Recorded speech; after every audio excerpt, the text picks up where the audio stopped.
नमस्कार, प्रणाम। मैं अमित हूं और आप सभी राइजिंग भारतवर्ष यानी एबीएन देख रहे हैं। मैं चाहता हूं आज की जो बातचीत है उसमें आप बिल्कुल आराम से बैठ जाएं, क्योंकि ये बातचीत अनस्क्रिप्टेड होने वाली है। जो फ्लो में आएगा उस पर बातचीत करेंगे, जो सवाल आएंगे मन में वो पूछे जाएंगे और उनका उत्तर भी उधर से आएगा। आज के जो विशिष्ट मेहमान हैं, सबसे पहले मैं उनका परिचय करा दूं आपको। जितना बताऊं उतना कम है, फिर भी मैं आपको कुछ चीज़ें बता देता हूं। हमारे साथ राजा मणि जी है, लेकिन जिनको सोशल मीडिया पे या फिर ऐसे भी आप व्यक्तिगत रूप से राजा बाबू के नाम से जानते हैं। एक पुस्तक आई है उनकी जय श्री राम नाम से, जो उनके हाथों में है। उस पुस्तक के बारे में हम बातचीत करने आए हैं। लिखने की प्रेरणा कहाँ से आई, पुस्तक में क्या है, दर्शकों को अब क्यों पढ़ना चाहिए, पाठकों को किन किन लोगों को पढ़ना चाहिए। इसके अलावा राजा बाबू जो हैं वो शिक्षाविद हैं, भाषाविद हैं। बहुत शानदार भाषा पर इनकी पकड़ है, अलग अलग भाषाओं पर। गले में इनके समझ लीजिए कि माँ सरस्वती का वास है, कंठ में। इसके अलावा लिखते भी बहुत अच्छा है। लिखते हैं क्या मतलब, कई 100 गीत लिख डाले हैं इन्होंने। उसी में से कुछ सुनेंगे, कंठ का भी एक नमूना देखेंगे। तो सबसे पहले बहुत बहुत आपका स्वागत है, आभार है समय देने के लिए राजा बाबू जी। एक गीत पहले हमारे दर्शकों को आप सुना देंगे तो बड़ा अच्छा रहेगा। शुरुआत अच्छी रहेगी। एबीएन के सभी दर्शक बंधुओं को राजा मणि का राम राम। बाल्यकाल से ही मैं एक गीत सुनता आ रहा हूं अपने पूज्य बाबूजी के श्रीमुख से कि राम राम रटते रहो जब तक घट में प्राण,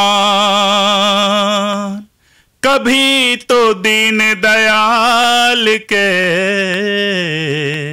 भनक पड़ेगी कान। राम राम रटते रहिए। भगवान श्री राम दीन दयाल हैं, कभी न कभी आपकी खबर जरूर लेंगे। पूरी दुनिया की खबर लेते हैं। अच्छे हो बुरे हो सबकी खबर लेते हैं। तो आपने देखा कंठ में मां सरस्वती कैसे निवास कर रही हैं। तो शुरू करते हैं बातचीत। बातचीत अनस्क्रिप्टेड होगी, मैंने दर्शकों को बोल दिया है, लोड में वो भी नहीं है। आपने जो सकारात्मकता बांटी है उसके बारे में जानेंगे, किताब के बारे में जानेंगे। सबसे पहला सवाल यहीं से है राजा बाबू जी, ये जो पुस्तक है इसको लिखने की प्रेरणा कहाँ से आई? देखिए, जैसा कि मैंने आपको पहले ही मतलब गीत के माध्यम से बताया कि मेरे बाबूजी बचपन से ही कुछ भजन जो है गुनगुनाया करते थे और मैं बाल्यकाल से ही सुनता आया हूँ। तो एक भजन और है कि श्री राम नाम की लूट है, लूट सके तो लूट, अंत काल पछताएगा जब प्राण जाएंगे छूट। तो पहली प्रेरणा तो मुझे यहीं से मिली। जब धार्मिक माहौल होता है घर में तो जो बच्चे होते हैं, बालक का मन कच्चे घड़े के समान होता है। चूंकि हम लोग बड़े हुए तो अब जान रहे हैं, जब हम लोगों के बच्चे हैं तो जब बच्चों का जो मन होता है वो कच्चे घड़े के समान होता है। जो आप माहौल दीजिएगा उस माहौल में ढल जाएंगे। तो प्रथम प्रेरणा जो मुझे मिली अपने बाबूजी के भजनों द्वारा मिली, अपने बाबूजी के पूजा करने के पूजा स्थल पर मैं बैठता था उससे मिली। और इस समय सबसे सशक्त प्रेरणा इस पुस्तक को लिखने की हमारे उत्तमोत्तम प्रदेश उत्तर प्रदेश के माननीय मुख्यमंत्री परम पूज्य श्री योगी आदित्यनाथ जी के मंचों से मिली है।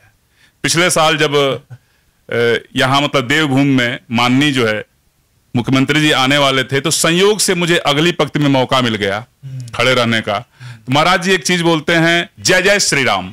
वो मंचों से जब बोलते हैं जय जय श्री राम, जय जय श्री राम जब महाराज जी बोलते हैं तो स्वाभाविक रूप से आपके रोम रोम रोमांचित हो उठेंगे। आपके हृदय में एक भक्ति का भाव पनपता है, आपके हृदय में एक आध्यात्म का भाव पनपता है। और संयोग से मैं अगली पंक्ति में था और जैसे ही महाराज जी ने जय जय श्री राम बोला, वैसे मेरे अंदर से स्वाभाविक रूप से जय जय श्री राम निकलने लगा और वो वीडियो वायरल हो गया। मैं आपको बताना चाहूंगा किसी ने बना दिया था। और उसके बाद मैंने जब वीडियो देखा, नेट पर कई लोगों ने शेयर किया था, तो उसके बाद मैंने कहा कि कुछ लिखना चाहिए। तो वहां से मुझे प्रेरणा मिली और मैंने ये जय श्री राम पुस्तक लिखी। पुस्तक का सार क्या है? वैसे तो जय श्री राम के बारे में है, यानी कि श्री राम जी के चरित्र के बारे में होगा, उससे हम सब क्या सीख सकते हैं, वर्तमान समय में इसका क्या महत्व है? देखिए, ऐसा है कि जीवन की भागम भाग ऐसी है कि श्री रामचरितमानस सभी के घरों में। आप किसी भी सनातन प्रेमी से पूछ लीजिए, किसी भी सनातन धर्म के व्यक्ति से पूछ लीजिए, आपको श्री रामचरितमानस जो आप पूछेंगे श्री रामचरितमानस आपके पास है, तो वो कहेंगे हाँ घर में है, लेकिन पढ़ते कुछ लोग हैं। तो ये पुस्तक हैंडी है, और श्री रामचरितमानस जैसे विशाल सागर से एक बूंद लेने का प्रयास किया गया है। इस पुस्तक को आप कहीं भी लेके जा सकते हैं, अपने बैग में रख सकते हैं, हाथ में रख सकते हैं, ऐसे हाथ में भी रख सकते हैं। देखने में देखिए हैंडी है। तो हमारी युवा पीढ़ी हमारे श्री राम जी को जाने और उनके आदर्शों को आत्मसात करे, नौनिहालों में इसकी प्रेरणा प्रदान करे, इसलिए ये पुस्तक जय श्री राम लिखी गई। अच्छे चरित्र के निर्माण के लिए प्रभु श्री राम के, मर्यादा पुरुषोत्तम प्रभु श्री राम के चरित्र को जानना जरूरी है, इसलिए पुस्तक पढ़ें। दर्शकों तक या पाठकों तक ये पुस्तक कैसे पहुंचे? देखिए, अमेजन पर आप जय श्री राम जब टाइप करेंगे, अमेजन पे पुस्तक मौजूद है। और जिस ऑफिस पर आप बैठे हैं, इस ऑफिस का नाम है गुरुजी पब्लिकेशन। इस पर भी ये पुस्तक मौजूद है। आप चाहें तो यहाँ आकर के देवभूमि में इसको ले सकते हैं, नहीं तो अमेजन पर आप ऑर्डर करेंगे तो आपको अमेजन पर पुस्तक आपके घर पहुंचा दी जाएगी, मेरी साइंड कॉपी। वाह, क्या बात है। मतलब साइंड कॉपी आपकी अमेजन, फ्लिपकार्ट पे अभी नहीं है, अमेजन पर है। अमेजन पे जहां से ये मिल रहा है, वीडियो के डिस्क्रिप्शन में आप उसका लिंक देख सकते हैं। If you want to buy that book you can go and check that link below. अगले सवाल की ओर चलते हैं। आज का दिन बहुत काफी गर्मी भरा रहा है, गर्मी भी थोड़ी हमको हो ही रही है, लेकिन राजनीतिक गर्मी की मैं बात कर रहा हूँ। बहुत भयंकर क्यों हो रहा है, दर्शकों को भी आप ये मालूम ही होगा, आप तक भी ये समाचार आ ही गया होगा ना जी। तो अतीक के जो अतीक हैं, उनके लड़के का एनकाउंटर हुआ है, इसको आप कैसे देखते हैं? और वो वीडियो वायरल हो रहा है योगी जी का, जो वो वहां पे बोल रहे हैं विधानसभा में कि मिट्टी में मिला देंगे। देखिए, ऐसा है कि हमारे परम पूज्य माननीय मुख्यमंत्री श्री आदित्यनाथ जी न्यायप्रिय व्यक्ति हैं और न्याय के साथ, कानून व्यवस्था के साथ जो भी खिलवाड़ करेगा, वो कोई भी हो, मैं नाम नहीं लेना चाहता हूं। आज उत्तमोत्तम प्रदेश ऐसे ही नहीं है। उत्तमोत्तम प्रदेश उत्तर प्रदेश में जो शांति व्यवस्था है, उसके लिए योगी जी का भूरी भूरी धन्यवाद है, मैं कोटिशा धन्यवाद करता हूं। तो न्याय व्यवस्था ऐसी ही होनी चाहिए कि जो अपराध करेगा उस अपराधी को सजा मिलेगी। तो जिसने अपराध किया उसको सजा मिली, ये तो स्वाभाविक है, और कोई भी न्यायप्रिय व्यक्ति यही करेगा जो माननीय योगी जी ने किया। इस पर राजनीति होती रही है, बहुत बार ऐसा कहा गया कि ब्राह्मण हत्या हो रही है। जब विकास दुबे का एनकाउंटर हुआ, चाहे किसी और का हुआ, तो इस तरीके से कहा गया कि अलग अलग जात के लोग को, यादव को मार दिया गया। मैं नाम नहीं लेना चाहूंगा, चूंकि आपने कहा है पहले ही कि भाई राजनीतिक बात नहीं करनी है, मैं सकारात्मक व्यक्ति हूं, इसलिए मैंने ऐसे सवाल लिया। तो क्या आपको लगता है कि इस समय भी कहा जा रहा है कि एक धर्म विशेष के लोगों को टारगेट किया जा रहा है, कितनी सच्चाई है? आप इसको कैसे देखते हैं? मैं आपसे यही पूछना चाहता हूं एक सवाल, चूंकि आप तभी से मुझसे सवाल पूछ रहे हैं, तो मैं आपसे एक सवाल पूछना चाहता हूं कि अपराधी की कोई जाति होती है क्या? मुझे ऐसा नहीं लगता। अपराधी हर जाति के हो सकते हैं, और अपराधी की एक अलग जाति ही होती है, वो किसी के नहीं होते हैं। तो अगर किसी भी जाति से जोड़ा जा रहा है तो ये कुत्सित राजनीति का प्रचायक है, ये गंदी राजनीति का प्रचायक है, ऐसा कुछ नहीं है। हमारे योगी बाबा सर्वधर्म समभाव के व्यक्ति हैं।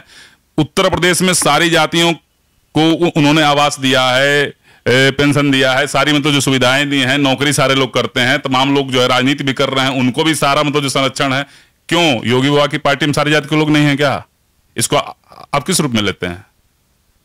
तो अगर इस पर कोई टिप्पणी करता है, गलत टिप्पणी करता है, तो वो उसकी छोटी राजनीति, गंदी राजनीति का प्रचायक हो सकता है, ऐसा कुछ नहीं। बिल्कुल, मुझे भी ये लगता है जो लोग राजनीति कर रहे हैं उनको करने दीजिए, लेकिन आप आम जनता हैं, आप सर्वे सर्वा हैं, आप इसको समझिए कि आपका इससे नुकसान क्या हो सकता है, फायदा क्या हो सकता है।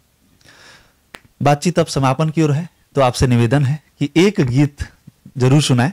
चूंकि आपने बहुत सारे गीतों को लिखा भी है, तो इसके लिए एक रिक्वेस्ट आई थी बहुत लोगों से कि रामा रामा रटते रटते, सबरी के भाव हैं, मां सबरी के ये भाव हैं राम जी के लिए।